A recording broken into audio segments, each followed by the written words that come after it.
Hello and welcome to the latest of my deep dive videos. This one into the Leo full moon of the 16th of February 2022. Now what I'm going to do is explain to you what a Leo full moon represents. I'm then going to share the event chart and how the other planetary influences on the moment the full moon occurs are going to impact on the second half of February for us all. I'll then, please stay with me, share each of the zodiac signs from Aries through to Pisces to give you a flavour of what you can expect. But in terms of Universal Central Time, this event occurs at 4:56 p.m. on the screen. Now you can see where it occurs in your particular locality. Now Leo energy is very much about warmth, it's about radiance, it's charisma, and we do have the opportunity in the second half of February from this to tune into what we need in terms of our individual needs, because the Sun at the start of February with that new moon, when it was conjunct with the Sun and the Moon together in Aquarius, although Saturn was close by, was asking us to think of the collective. So our relationships with friends, our future plans, and how we interact with people generally. So the moon, if you like, in Leo is a bit of a pushback on that, and it's asking us how balanced our interactions with others are. If we're spending all of our time being a people pleaser with our friends but not pursuing our own interests, then something's out of alignment. If, on the other hand, we're spending all of our time pursuing our love life, which Leo rules, that fifth house energy, and we're not really keeping in touch with the people who have always been there for us, then it's a great opportunity to reconnect. Now, of course, full moons can bring to the surface winds. So if you set your intentions on the back of that new moon to bring more sociability into your situation, the chances are you can find out how far along the path of that particular new moon influence, which lasts the whole of February, how far along that path you've become. Now, if you are new to my channel, I would be honoured if you would subscribe. And if you do so, please click or tap on the bell notification symbol. Every time I launch a video, you'll just get an alert from YouTube. Also, you can get your free written daily horoscope fired to your device each morning. Please see the subscription link below. I've been writing these for a long time, many moons, and I think I'm unique amongst the YouTube astrologers in doing these myself, so please capitalize on that if you wish. And finally, if you would like to ascend above zodiac astrology and understand what the next year will hold for you from an individual viewpoint based on your personal astrology, my special offer of 30% off your forecast and your character analysis, you can take advantage of that. Please see the link below. This will give you searing insights into the early part of 2023, but based on how your birth chart is interacting with the planets as they move in the sky above us now. So it can be radically different from your sun sign forecast. So on the screen now you can see at what time in your particular time zone that this event occurs. But in terms of Universal Central Time, I'm showing on the screen now the wheel, and you can see that we have an ascendant in Leo which is conjunct the moon. So in a natal horoscope that would make someone very perceptive, but obviously the Leo energy would also mean quite outgoing and quite engaging with other people. So there's going to be a sense, I think, that we all want to connect more to others. That's something that's going to be very gratifying. But you can see right at the top of the chart that Uranus is very close to the 10th house. It's actually in the 9th house, but just on the cusp. Now that points towards, for me, turbulence in the world scene, if you like. The 9th house can be about foreign relations, and the 10th house can be about those more global influences. So some kind of pushback, people could continue to be very outspoken about rules and regulations, the 9th house, so principles can be a big discussion point for many people. But Uranus on the 10th house just suggests that we are living in an uncertain world. But having said that, the midpoint of this event between the Sun and the Moon is actually at 27 degrees Taurus and very close to the North Node, which moved into Taurus on the 18th of January, and both are in a trine with Pluto. So we can use our perception, which comes from Pluto, our ability to delve down deeper into situations to guide our worldly moves. So although Uranus suggests that we all need to be prepared to change, to flex, to keep being adaptable because the world is changing at such a lightning speed, that there are still opportunities to reimagine how we may live our lives. And if you see in this chart, Saturn, the planet of structure, is actually in the 6th house. So it's saying that we should take care of the details of situations. Now, of course, Saturn and Uranus were in a wounding square for much of 21 and really for much of the start of this year so far. You can see they've stretched apart now. It's about over 6 degrees apart, so less abrasive than it has been, but it's still there. And Uranus in the 10th, on the 10th cusp, but in the 9th, combining with Saturn in the 6th, there's still going to be a degree of limitation to our personal freedoms, I feel. But there is a gorgeous alliance between Venus and Mars. It's almost exact.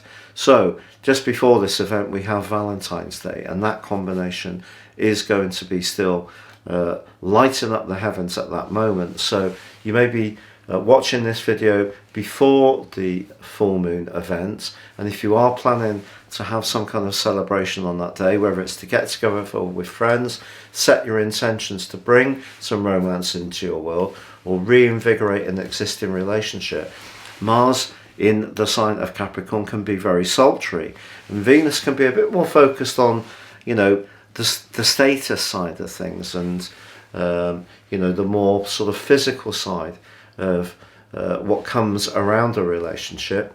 But I still feel that Venus conjunct Mars can be very, very earthy and sultry. So good food and good wine always goes well with earth signs if you are thinking of doing something for that event. Now, what else is good is going on? Well, we do have a wonderful link between Jupiter and also Uranus. Now, this is a rather unpredictable energy, but you can see that Jupiter, along with the Sun, based on universal central time, and also the part of fortune, very, very close to the 7th house cusp, the descendant, how we relate to people, and Jupiter's there as well. So I think Jupiter's saying in its relationship with Uranus, which governs Aquarius, of course, is that if we can still be mindful about whatever we want and whatever we do, or how it feels or seems or appears to others, we're not going to go so far wrong. So the Leo energy is asking us to indulge our creativity, our flair, our highest hopes in terms of pleasures. But if we still are mindful of that Aquarius energy, I think that's a good way to be at the moment with the world in this state of charged uncertainty. But with Uranus very, very close to that 10th house, I think things can be quite changeable in general, especially around international affairs. Now, in terms of your zodiac sign forecast, I'm going to go through these from Aries through to Pisces. You can watch these in terms of your sun or your ascendant. Some people write to me and say, well, what about my moon? Well, I'm not stopping you watching anything you want. Sun sign astrology is essentially a little bit of a construct. It's something that we have to work with. There are no specific techniques that work with it.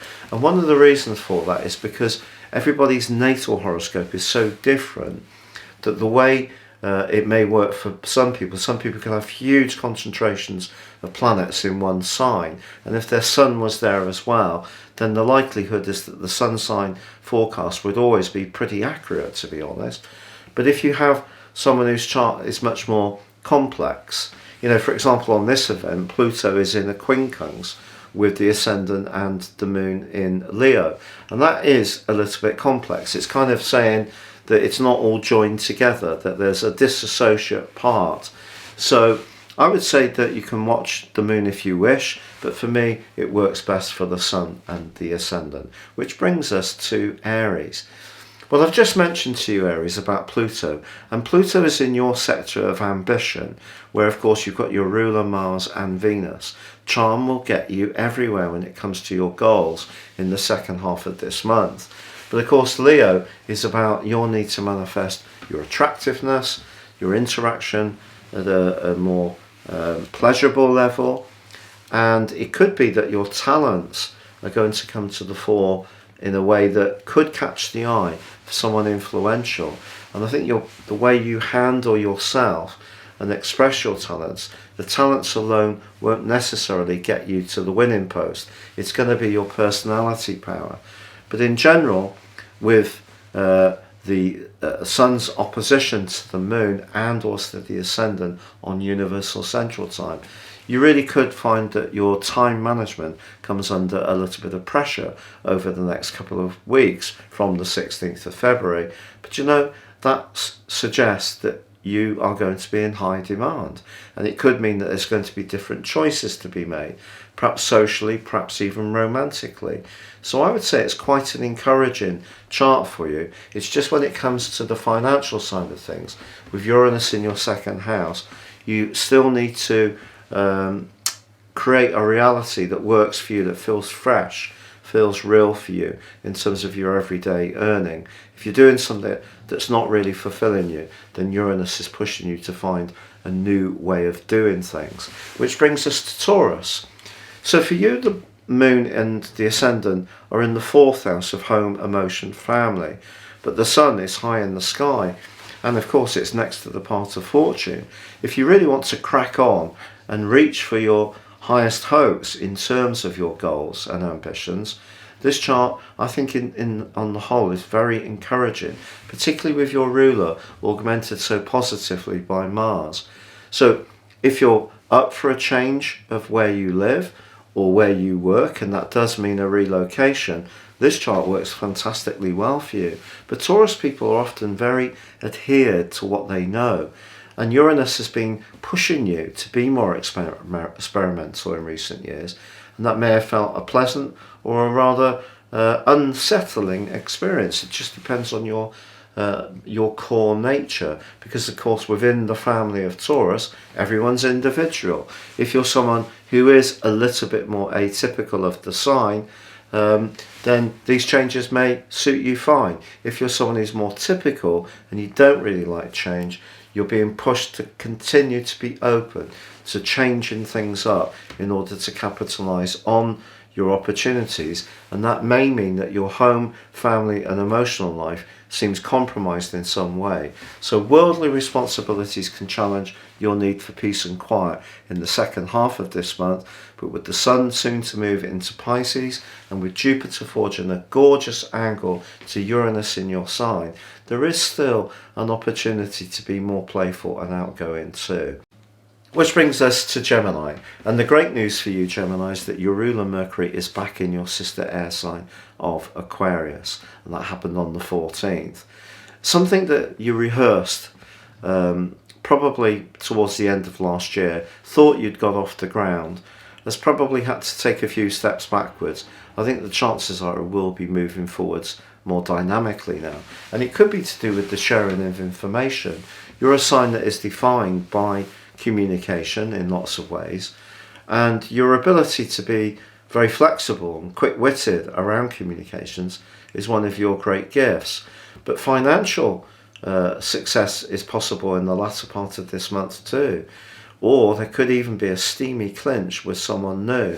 But one thing's for sure, whatever you're doing, whether it's work, hobbies, interests, friendships, your love life, you need to be stimulated mentally, and that's what this full moon is encouraging you to respect and know is a major part of your nature. Don't give up on that, but equally don't intellectualize your emotional world, because that stops you from really processing things in quite as positive way as you might. It's easy to sort of dance around things by being very quick-witted and jolly and frivolous, but actually a moon's asking you to confront your feelings about some things. And if you are feeling very restless, it wouldn't be a surprise. But there is this opportunity for some kind of hot connection or improvement around your financial situation, which looks very exciting for you. Which brings us to Cancer. For you, the full moon occurs in your second house of everyday monies, and the sun's in your 8th house of longer term finance. But of course, it's very, very close to the part of fortune.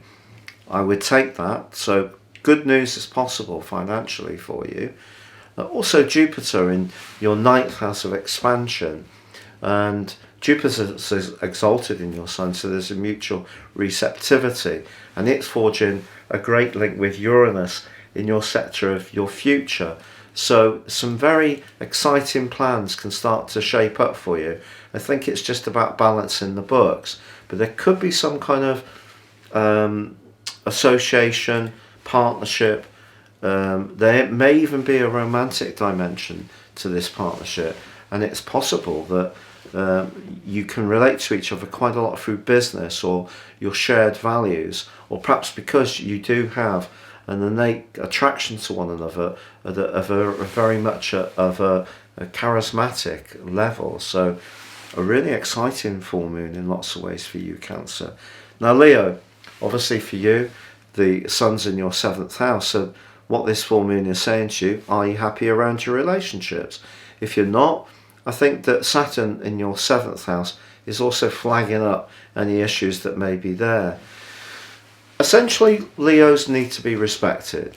You obviously like to be liked, most people do. You love to be adored and can be prone to a little bit of flattery. But most of all, you really do like to be respected. So any relationship for you that lacks respect may be one that you're going to be actively reviewing over the next couple of weeks. But equally, this could be a time when if you can find the right balance between your need to represent your own agency as an individual and can balance that in terms of being collaborative with others, this could be a very successful last 2 weeks of this month. Which brings us to Virgo. Now, of course, Mercury, your ruler, is back in your 6th house, very in keeping with the nature of your sign, along with Saturn and Juno and the part of fortune and the sun. So a lot of 6th house energy, but the moon therefore is occurring in your 12th. If you're one of those Virgo people that's, painstakingly organized, precise, meticulous in your approach, make sure that everything in your world runs very, very smoothly, is that also true of your emotional world? Because if you're ignoring your emotional world to make sure that everything in your physical reality is tickety-boo, it's possible that something's creeping up that needs looking at, that's more of the shadow side of your nature. Don't worry, because with Venus and Mars forging such a delightful link in your 5th house, it could be that someone is actually going to be very warming and very nurturing and very helpful, and just give you a little bit of encouragement to share some of your concerns and doubts, and that can prove to be very cathartic. But just making sure the physical side of life works for all of us means that we're neglecting our emotional side. So if you're someone who's very attuned to personal development, this is not going to worry you at all, and in fact this is a very positive full moon, I feel. But if you're someone who is rather caught up in providing a service, going through the routines, being very formulaic in your life, you're being asked over this next couple of weeks to shake things up a little bit. There is actually a lovely link between Jupiter and Uranus, however, and there could be someone, especially with that Venus-Mars conjunction in your 5th, who plays a big role in this, and it could be very good for you, possibly good for them too. Which brings us to Libra. Now, of course, the moon is your 11th house, so we almost have a kind of reverse, a mirror of what it is for everybody else. So the moon for everyone else, or certainly for Aries, is the 5th house, and the sun's the 11th. For you, it's the contra of that. The sun's in the 5th, moon's in the 11th. So the moon in the 11th is asking you to think about your highest principles, your hopes, your long-term plans. With Saturn in the sign of Aquarius, however much the path of fortune is very close to the sun, if you're wanting to be more self-expressive and attract alluring energy into your world, it needs to work for you for the long term. So even if there's someone that you're drawn to, it needs to feel right at a more emotional level.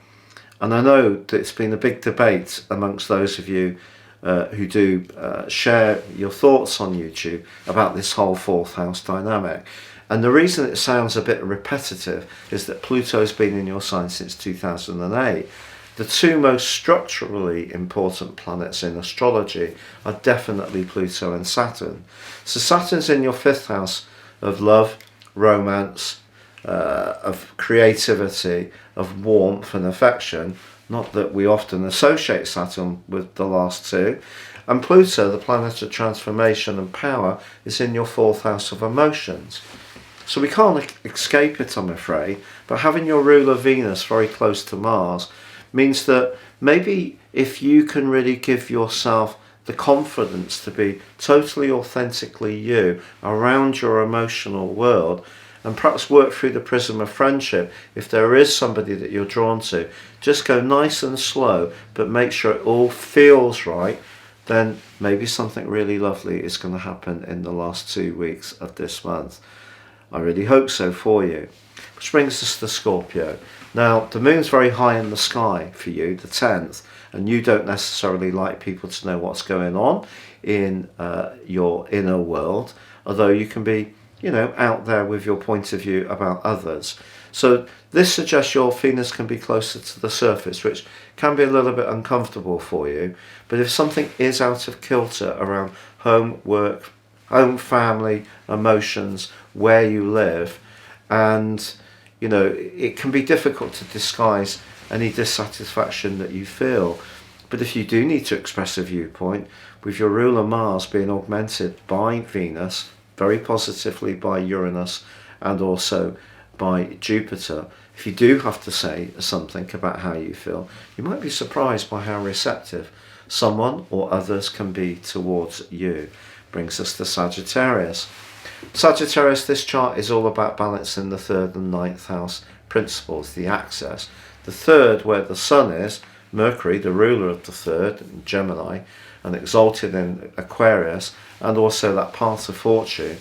That's all about using your mind, your intellect, and your self-expression, particularly with Saturn's help, in a very patient but also very meticulous and precise way. What the moon in the ninth house in Leo is saying is being much more dramatic. Obviously it's fiery like you, and it can give you a desire to break out, change your everyday world, which the third house is about, and be much more adventurous. If you do that over the next couple of weeks, it could be great fun. But I think that finance, everyday finance, is very much to the fore. And if you're someone who's very, very much into food and drink, then that can be an area that brings you great joy at this time and could be a great way to meet somebody new.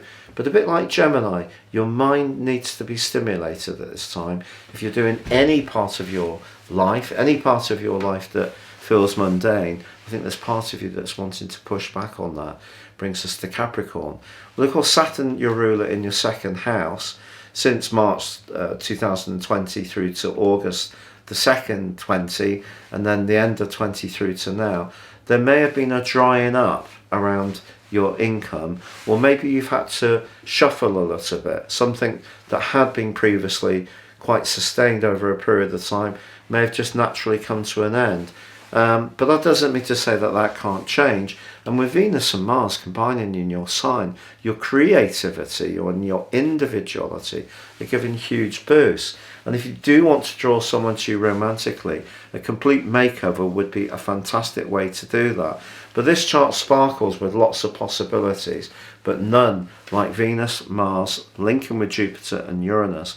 But it's about you being open to take a walk on the wild side. And if your nature is always to play safe, then that could see you missing out on an opportunity.